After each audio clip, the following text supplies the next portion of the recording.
세상은 어둠 속에서 시작되었다. 한겨울의 새벽, 병원 응급실에는 한 여인이 얼굴을 가린 채 분만대에 누워 있었다.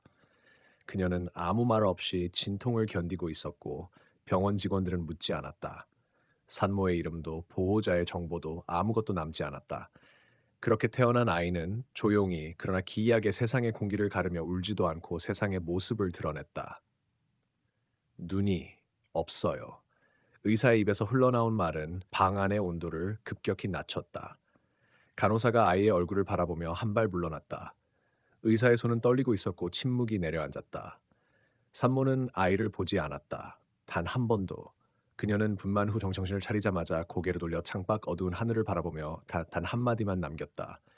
저 아이, 내 아들 아니에요. 그리고는 병원 서류를 위조하고 밤새 도망쳤다. 이름도 흔적도 없이 사라진 그녀는 이후 아무도 찾지 못했다. 아이의 이름은 무명으로 등록하겠습니다. 병원은 아이를 무명이라 부르며 고아원으로 넘겼다. 그가 태어난 다음 날 내린 폭설은 전례 없을 만큼 두터웠고 사람들은 그 아이가 불길한 존재라며 수군거렸다. 무명은 빛을 본 적이 없었다. 하지만 그는 들을 수 있었다. 작은 새의 날갯짓, 눈이 녹아 흐르는 소리, 그리고 사람들의 차가운 숨결까지. 세상은 그에게 어둠으로 시작되었지만 소리로 완성되었다. 무명이 5살이 되었을 무렵 고아원의 신임 원장인 유나가 부임했다. 그녀는 무명의 손을 잡고 조용히 말했다. 너는 특별한 아이야. 이 세상에 없는 눈을 가졌지만 그 누구보다 많은 것을 볼 수 있을 거야. 처음으로 따뜻한 손을 느낀 날 무명은 고개를 끄덕였다. 그날부터 무명은 매일 피아노 소리를 들으며 악보를 외우고 글자를 손끝으로 익혔다. 유나는 그에게 점자책을 사주었고 무명은 손끝으로 세상을 읽는 법을 배워 따랬다. 그러던 어느 날 고아원에 낯선 남자가 찾아왔다. 양복 차림에 검은 안경, 무표정한 얼굴. 그는 무명을 보고 한참을 서 있다가 말했다. 이 아이 입양하고 싶습니다. 유나는 당황했다. 그는 시각장애가 있습니다. 일반적인 아이들과는 조금 남자는 손을 들며 그녀의 말을 막았다. 그렇기 때문에 더더욱 데려가야겠습니다. 그날 밤 무명은 낯선 차에 몸을 실었다. 차는 깊은 산속을 달렸고 창밖에선 이상한 기계음이 섞인 소리가 들렸다. 이건 병원 소리야. 무명은 속삭였다. 새로운 집은 병원이 아니었다. 그곳은 거대한 저택이었고 벽에는 감시 카메라가 곳곳에 달려 있었다. 그리고 그곳에는 다른 아이들이 있었다. 모두 조용했고 무표정했다. 무명은 본능적으로 깨달았다. 여긴 이상해. 그가 선택한 단 한 번의 탈출 시도는 그날 밤부터 시작되었다. 무명은 저택의 벽을 손으로 더듬었다. 벽지는 고급스러웠지만 그 아래엔 차가운 쇠벽이 느껴졌다.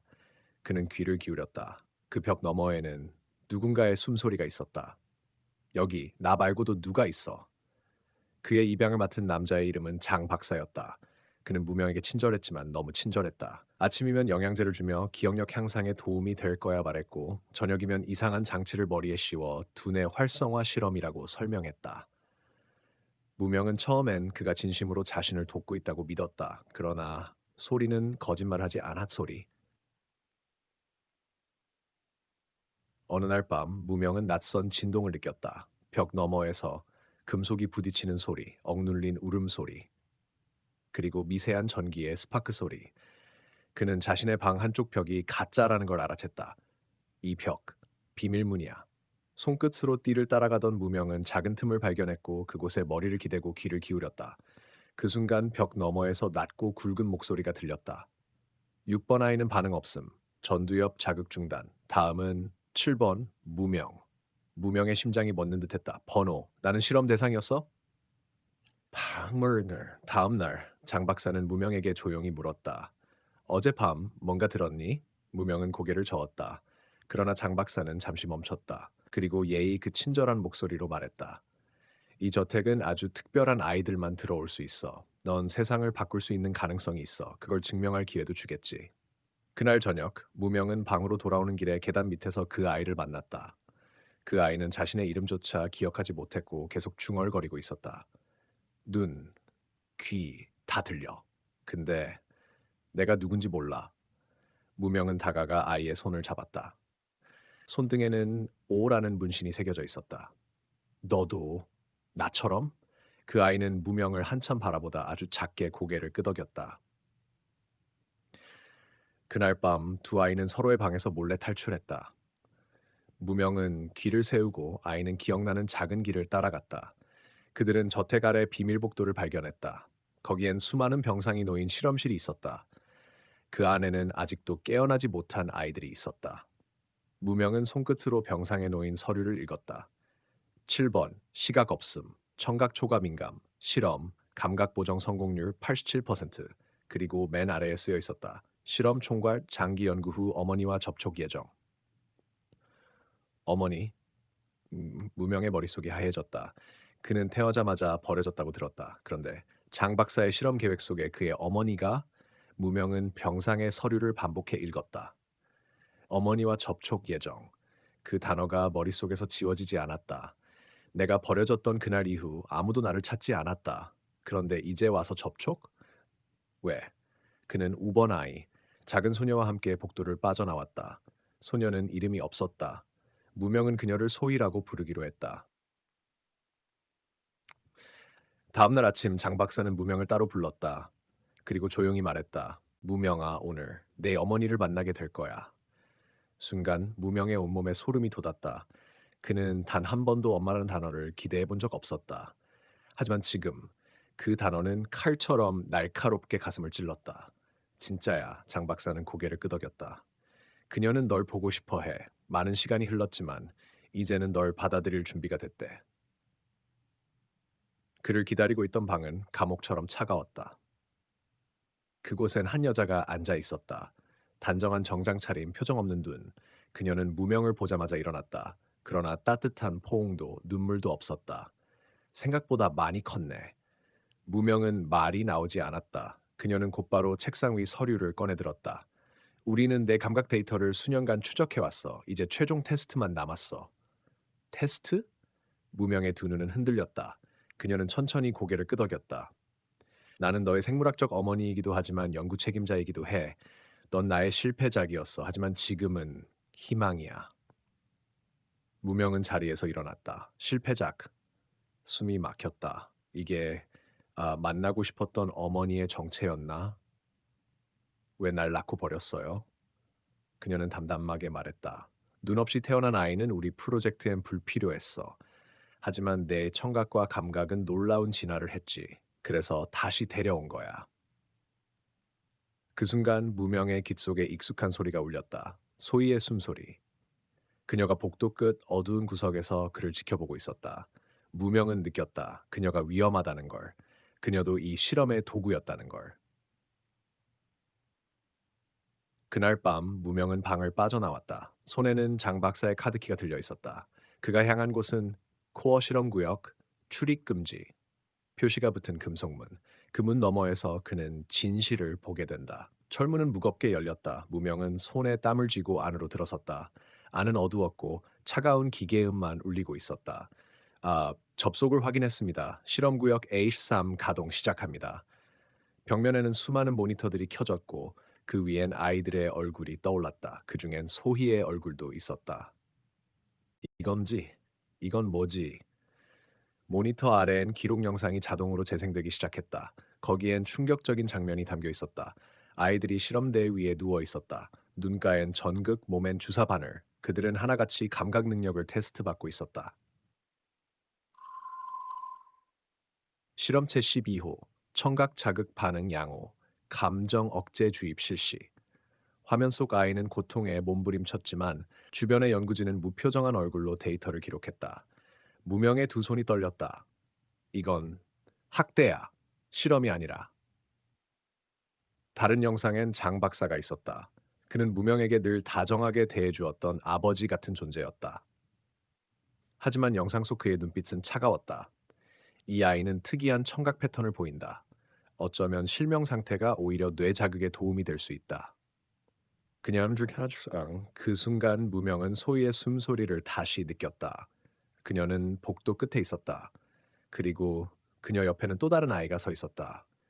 누구지? 무명은 조심히 다가갔다. 그 아이는 그를 보자 미소 지었다. 드디어 만났네, 형. 형? 무명의 눈이 커졌다. 그 아이는 자신과 너무도 닮아 있었다. 그리고 그의 말은 더욱 충격적이었다. 나도 눈이 없어. 그리고 우린 쌍둥이야. 쌍둥이. 무명은 믿을 수 없었다. 자신에게 형제가 있었다니. 게다가 이렇게 가까이 있었는데 서로 존재조차 몰랐다니. 우린 쌍둥이야. 나는 17호, 넌 16호였어. 아이의 목소리는 조용하지만 단호했다. 그는 무명과 너무도 닮아 있었고 그의 눈에도 눈동자가 없었다. 우리를 나눠 놓은 건 그들이야. 따로 실험하면 더 많은 데이터가 나오니까. 아무튼 17호는 이미 이곳의 구조를 꽤 알고 있었다. 몇 년 동안 틈날 때마다 탈출로를 조사해 왔다. 그리고 지금이야말로 기회라고 했다. 정문은 불가능해. 하지만 비역 환풍구는 아직 폐쇄되지 않았어. 무언. 무명은 흔들렸다. 그의 머릿속엔 수많은 목소리가 울렸다.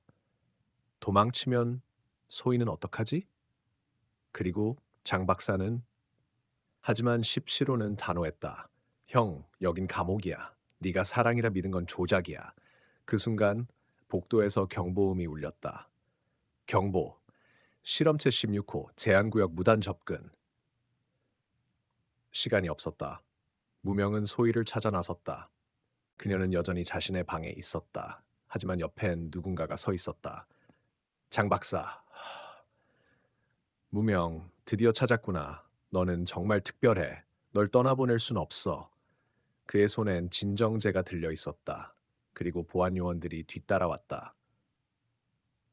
소희는 여기 남고 너만 조금 자고 나면 괜찮아질 거야. 무명은 뒷걸음질 쳤다. 그 순간 17호가 옆에서 뛰어들었다. 지금이야. 뛰어! 17호와 무명은 환풍구 속으로 몸을 밀어넣었다. 금속 벽에 팔꿈치가 부딪히며 아찔한 소리가 났지만 그들은 멈추지 않았다. 이쪽이야 형. 소희는 안전할 거야. 일단 우리가 살아야 해. 뒤에서는 발소리 그리고 강철문을 두드리는 소리. 누군가가 쫓아오고 있었다. 갑자기 전등이 꺼졌다. 갑자기 전등이 꺼졌다. 모든 통로가 암흑 속에 잠겼다. 절대적인 정적 속 두 형제는 멈추었다. 17호 누가 뒤쫓고 있는 거야? 그때였다. 어디선가 낯익은 목소리가 들려왔다. 무명, 왜 도망치려 해? 소희였다. 그녀는 혼자였다. 눈엔 눈물이 맺혀 있었지만 손엔 전기 충격기를 들고 있었다. 넌 내 유일한 성공작이야. 하지만 지금 도망치면 우리 실험은 무너져. 지금의 눈물. 17호가 무명을 끌어당기려 했지만 그는 멈췄다. 소희와의 모든 순간이 스쳐갔다. 그녀의 웃음, 따뜻했던 손길, 그리고 지금의 눈물. 거짓이었어. 전부 다. 소희는 아무 말도 하지 못했다. 그 침묵이 대답이었다. 17호가 소리쳤다. 지금 아니면 기회는 없어. 무명은 돌아섰다. 하지만 소희는 외쳤다. 무명. 널 위해 준비한 게 있어. 그 눈 돌려줄 수 있어. 그 순간 무명의 발걸음이 멈췄다. 무명, 선택해. 진실 없는 자유냐, 거짓된 사랑이냐. 어두운 실험실, 소희는 그 자리에 서서 그들의 선택을 지켜보았다. 무명은 단호하게 서 있었다. 그의 심장은 여전히 불안정하게 뛰고 있었다. 그리고 17호는 그를 잡으려 했다. 하지만 무명의 눈앞에 있는 그 작은 기회는 단 한 번의 선택에 달려 있었다. 왜 아직도 나를 믿는 거야? 무명이 묻자 소희는 차갑게 대답했다. 그대는 내 실험이었지만 너는 내 모든 것이다. 나도 너를 믿고 싶었다. 무명의 마음속에서 무엇인가가 뒤틀렸다. 그는 자신이 결코 예상하지 못한 진실에 맞닥뜨리고 있었다.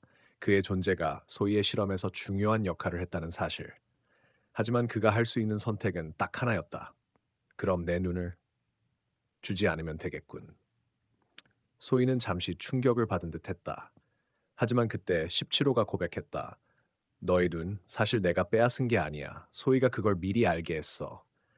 무명은 그 말을 듣고 모든 게 정리된 듯한 느낌을 받았다.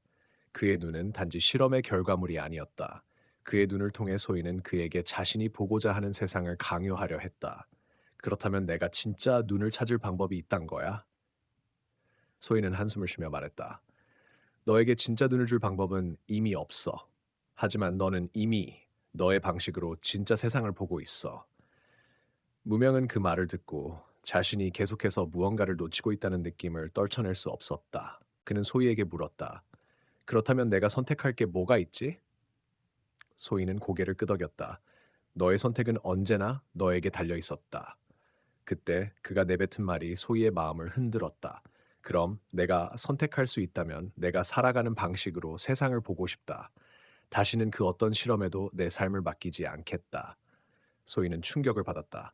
그리고 그 다음 순간 소희는 눈물을 흘렸다. 그녀는 무명에게 다가가며 속삭였다.